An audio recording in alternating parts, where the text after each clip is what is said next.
जय हिंद फ्रेंड्स, नमस्कार। हमारी वीडियो का टॉपिक चल रहा है वन्य जीव अभयारण्य।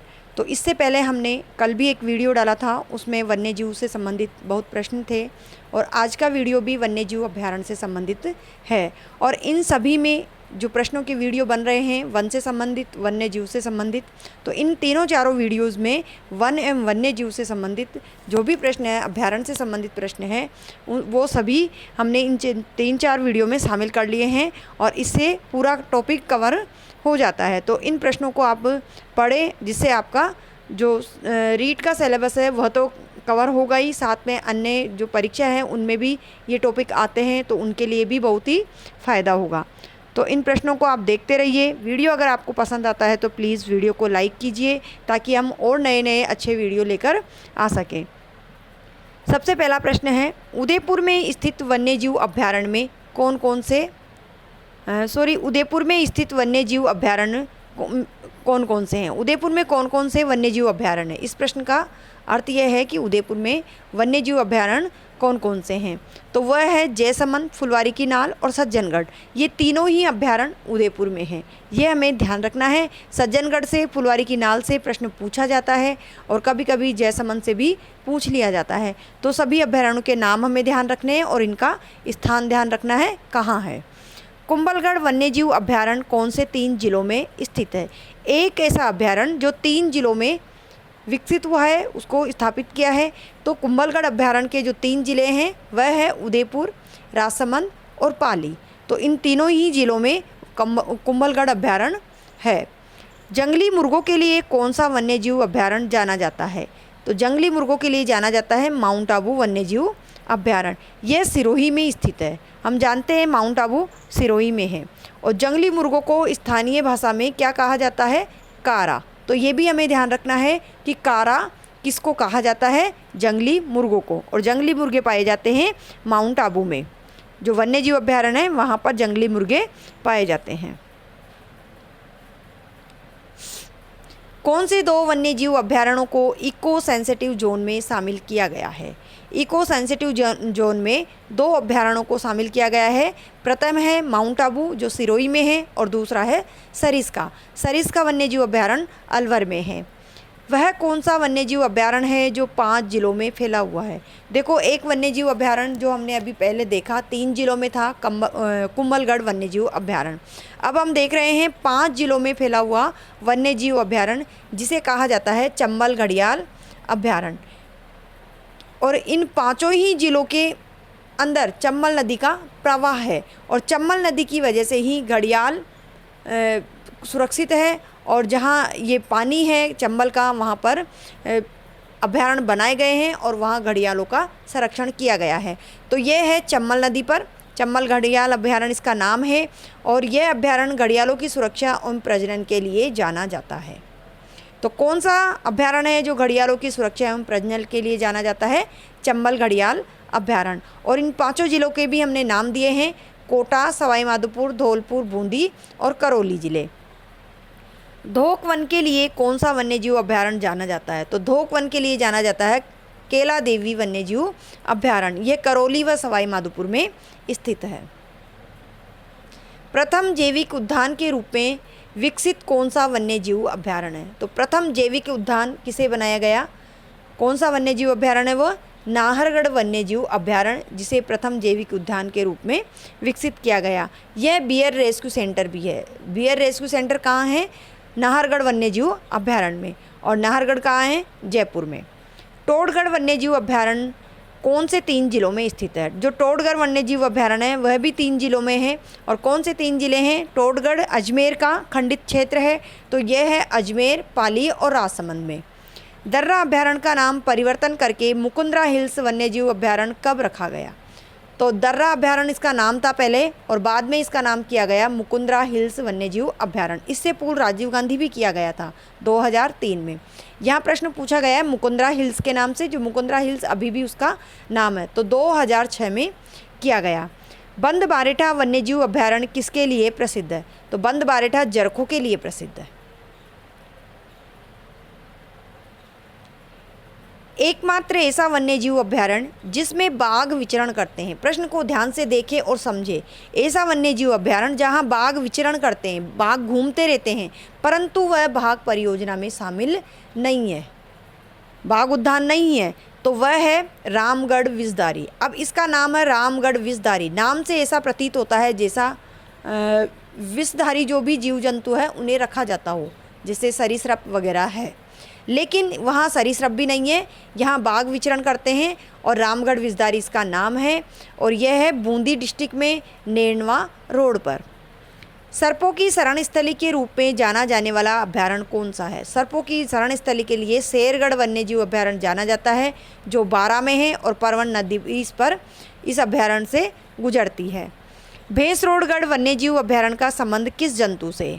जो भैंसरोडगढ़ वन्यजीव अभयारण्य है उसमें घड़ियाल पाए जाते हैं, क्योंकि भैंसरोडगढ़ चित्तौड़ में है और चित्तौड़ में चम्बल नदी का प्रवाह है। जहाँ चम्बल नदी का प्रवाह क्षेत्र है वहाँ घड़ियाल पाए जाते हैं। चित्तौड़ में स्थित अभयारण्य है। सीता माता वन्यजीव अभयारण्य किस जिले में है? तो सीता माता है प्रतापगढ़। सीता माता भी बहुत प्रसिद्ध वन्यजीव अभयारण्य है, क्योंकि यहाँ पर भी एक विविधता वाला वन्यजीव अभयारण्य है। विविध पक्षी वो पाए जाते हैं, इसमें कुंड भी पाए जाते हैं, यहाँ से नदियाँ भी गुजरती है, जो आगे के प्रश्नों में हम देखेंगे। सीता माता वन्यजीव अभयारण्य की क्या विशेषता है? तो अब यहाँ विशेषता में हम देखते हैं सीता माता वन्यजीव अभयारण्य में क्या क्या पाए जाते हैं। यहाँ सागवान का वन क्षेत्र है, सागवान का वन क्षेत्र है, साथ ही यहाँ उड़न गिलेरी और चौसिंगा के लिए भी ये प्रसिद्ध है। इसके अतिरिक्त पेंगोलिन नामक वन्यजीव भी पाया जाता है।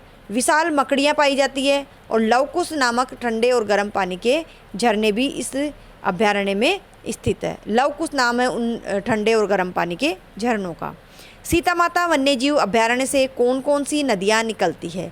तो सीता माता वन्यजीव अभयारण्य से कर्ममोचनी, नालेश्वर, तकिया, भूदो आदि नदियाँ इस अभयारण्य से निकलती है। सीता माता वन्यजीव अभयारण्य में पाए जाने वाले चौसिंगा को अन्य किन नामों से जाना जाता है? हमने देखा कि यहाँ चौसिंगा और उड़न गिलहरी पाई जाती है। जो चौसिंगा है उनका अन्य नाम भी है, तो अगर परीक्षा में अन्य नामों से प्रश्न पूछ लिया जाए तो हमें ध्यान रखना है कि वह सीता माता वन्यजीव अभयारण्य में पाए जाते हैं और इनके नाम हैं। स्थानीय भाषा में इसे भेड़ल कहा जाता है और चौसिंगा को ही घंटेल भी कहा जाता है, तो ये इसके अन्य नाम है। लोमड़ी और नीलगाय के लिए प्रसिद्ध वन्यजीव अभयारण्य कौन सा है? जहाँ लोमड़ी और नीलगाय मिलती है वह वन्यजीव अभयारण्य है सज्जनगढ़। और सज्जनगढ़ वन्यजीव अभयारण्य कहाँ है? उदयपुर में।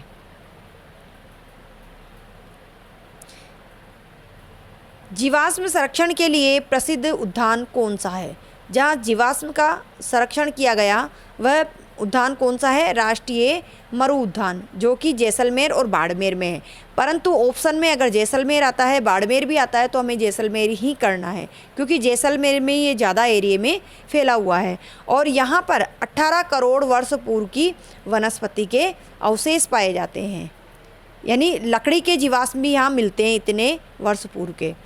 क्षेत्रफल की दृष्टि से सबसे बड़ा वन्यजीव अभयारण्य कौन सा है? अगर क्षेत्रफल की दृष्टि से देखा जाए तो सबसे बड़ा वन्यजीव अभयारण्य राष्ट्रीय मरु उद्यान ही है और इसका जो क्षेत्रफल है लगभग 3162 वर्ग किलोमीटर क्षेत्र में फैला है, जिसमें से 1900 वर्ग किलोमीटर में यह जैसलमेर में है। अकेले जैसलमेर में ये 1900 वर्ग किलोमीटर में फैला हुआ है, जबकि बाड़मेर में 1262 वर्ग किलोमीटर में फैला है। राजस्थान में कितने मृगवन है? तो मृगवन की बात की जाए तो राजस्थान में 7 मृगवन है। अशोक विहार और संजय उद्यान 2 मृगवन जयपुर में है। इसके अतिरिक्त अमृता देवी मृगवन खेजड़ली और माचिया सफारी पार्क तीसरा और चौथा ये दोनों भी जोधपुर में। इस प्रकार से जयपुर और जोधपुर में 2-2 है और सज्जनगढ़ उदयपुर में एक, चित्तौड़गढ़ मृगवन ये चित्तौड़ में है और पुष्कर मृगवन अजमेर में है। तो इस प्रकार से ये 7 मृगवन है। राजस्थान में कितने जंतुआलय हैं? अब जंतुआलय की बात कर ली जाए तो जंतुआलय राजस्थान में 5 है, इनकी संख्या 5 है। जयपुर जंतुआलय, उदयपुर जंतुआलय, कोटा जंतुआलय, बीकानेर जंतुआलय और जोधपुर जंतुआलय। इसमें से बीकानेर का जंतुआलय वर्तमान में बंद है, वर्तमान में बंद है। कौन सा? बीकानेर वाला। और इन चारों को ही जैविक उद्यान भी बनाया गया है। वर्तमान में बीकानेर बंद है, अन्य 4 को जैविक उद्यान में परिवर्तित कर दिया गया है। ये भी हमें ध्यान रखना है जब जैविक उद्यान के बारे में पूछा जाए। पीले आंकड़ों की पुस्तक किससे संबंधित है? तो पीले आंकड़ों की जो पुस्तक है वह सरिस्का व वन्यजीव अभ्यारण्य से संबंधित है। इसमें महाराजा तेज सिंह ने अभ्यारण्य का क्षेत्र और जनता के अधिकार दोनों निश्चित कर दिए थे। ये पीले आंकड़ों की पुस्तक है। जबकि जो रेड आंकड़ों की पुस्तक थी, रेड डाटा बुक थी, उसमें जो वन्य जीव लुप्त हो गए या लुप्त प्राय है यानी लुप्त होने की कगार पर है, उनका डाटा है। तो यहाँ पीले आंकड़ों की पुस्तक और रेड आंकड़ों की पुस्तक को हमें ध्यान रखना है। माउंट आबू वन्यजीव अभ्यारण्य कब बनाया गया? तो माउंट आबू वन्यजीव अभ्यारण्य बनाया गया 2008 में और यह जंगली मुर्गों के लिए प्रसिद्ध है। माउंट आबू अभ्यारण्य में से किस प्रकार की वनस्पति पाई जाती है? तो माउंट आबू अभ्यारण्य में पाई जाती है डिकिलपटेरा एंसिस पादप, ये वहाँ की वनस्पति का नाम है। अभेड़ा जैविक उद्यान कहाँ स्थित है? हमने अभी देखा था जो जंतुआलय हैं 5, उनमें से बीकानेर को बंद कर दिया गया है और बाकी 4 को जैविक उद्यान में परिवर्तित कर दिया गया है। तो अभेड़ा जैविक उद्यान नाम से किस जगह है? तो वह है कोटा जंतुआलय। राजस्थान की कौन सी झील जो रामसर आर्द्रभूमि की सूची में शामिल की गई है? तो रामसर आर्द्रभूमि जो वेटलैंड भूमि होती है, वेटलैंड भूमि होती है, उसमें शामिल की गई है सांबर को। और दूसरा शामिल किया गया है केवलादेव वन्यजीव अभ्यारण्य को। यहाँ भी लगभग 14-15 झीलें हैं जो स्विट्जरलैंड की तर्ज पर बनाई गई है। तो ये नम भूमि होने के कारण इसे रामसर आर्द्रभूमि सूची में शामिल किया गया है। और सांबर में बहुत सारी नदियाँ आकर जल डालती है जो कि आंतरिक प्रवाह की नदियाँ हैं। राजस्थान के टाइगर मैन कौन है? हमने देखा भारत के टाइगर मैन डॉक्टर सांखला थे, कैलाश सांखला, लेकिन राजस्थान के पूछा जाए तो राजस्थान के फतेह सिंह जी राठौड़ टाइगर मैन है। जैव विविधता दिवस कब मनाया जाता है? ये प्रश्न पूछ लिया जाता है, पहले पूछा गया है। जैव विविधता दिवस मनाया जाता है 22 मई को।